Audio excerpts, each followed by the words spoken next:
దానవాయిపేటలోని జిఎస్పిఎస్ music academy 10వ వార్షికోత్సవ వేడుకలు పురస్కరించుకొని నిర్వహించిన దేశభక్తి గీతాలాపన అందరిలో దేశభక్తిని పెంపొందించింది. Music academy director SPS Amir ఆధ్వర్యంలో ఆనం రోటరీ హాలులో నిర్వహించిన ఈ కార్యక్రమం ఆద్యంతం ఆసక్తికరంగా మారింది.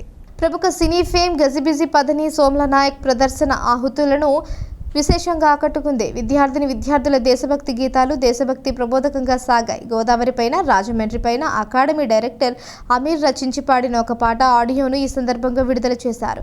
రానున్న పుష్కరాలకు 1000 మంది విద్యార్థులతో వరల్డ్ రికార్డు కోసం సన్నాహాలు చేస్తున్నట్లు డైరెక్టర్ అమీర్ తెలిపారు. వక్తలు మాట్లాడుతూ నేటి సమాజ రుగ్మతలకు సంగీతం దివ్య ఔషధమని పేర్కొన్నారు. ఈ సందర్భంగా నగర ప్రముఖుడు, సమాజ సేవకుడు షేక్ షుబాన్ సంగీత కార్యక్రమానికి వాయిద్య సహకారం అందించిన తబలా విద్వాంసుడు కళ్యాణ్ కుమార్, కీబోర్డు వాద్యకారుడు సుధీర్ బాబును, వ్యాఖ్యాతగా వ్యవహరించిన షేక్ ఇబ్రహీంను సన్మానించారు.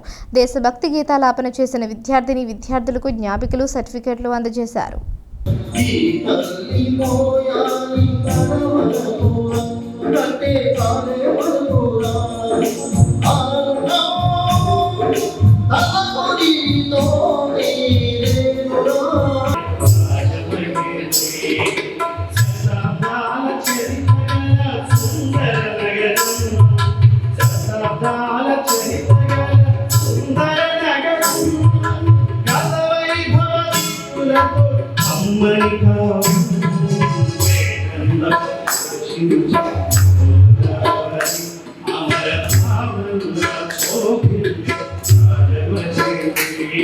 నాకు నేనే విని ఎవరికి వినిపించకుండా ఆనందపడుతూ ఉంటాను. నిజంగా సంగీతం ఇలా చెప్పారు.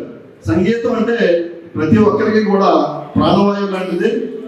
గాయాన్ని నయం చేసే గానం ఉందన్న విషయం మనందరికీ కూడా తెలుసు. వచ్చేదంటే కొన్ని రోగాలకి మరి సంగీతంతోనే తగ్గించడం అనే ఒక గొప్ప గుణం ఉంది. కాబట్టి ఈ సంగీతం ఎప్పుడు కూడా అజరామరం, ఎప్పుడు కూడా ఈ భూమి ఆకాశాలు, ఈ పంచభూతాలు ఉన్నంతసేపు సంగీతం ఎప్పుడు కూడా నడుస్తూనే ఉంటుందని చెప్పేసి మరి మనం చూస్తున్న దాన్ని బట్టి అర్థమవుతుంది.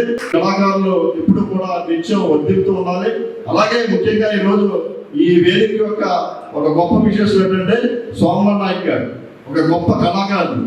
వారితో కలిసి ఈ కార్యక్రమంలో భాగస్వాములు అవడం అనేది నాకు ఒక గొప్ప అనుభూతి, నాకు ఒక గుర్తుగా నేను ఉంటానని చెప్పేసి సందర్భంగా తెలియజేసుకుంటూ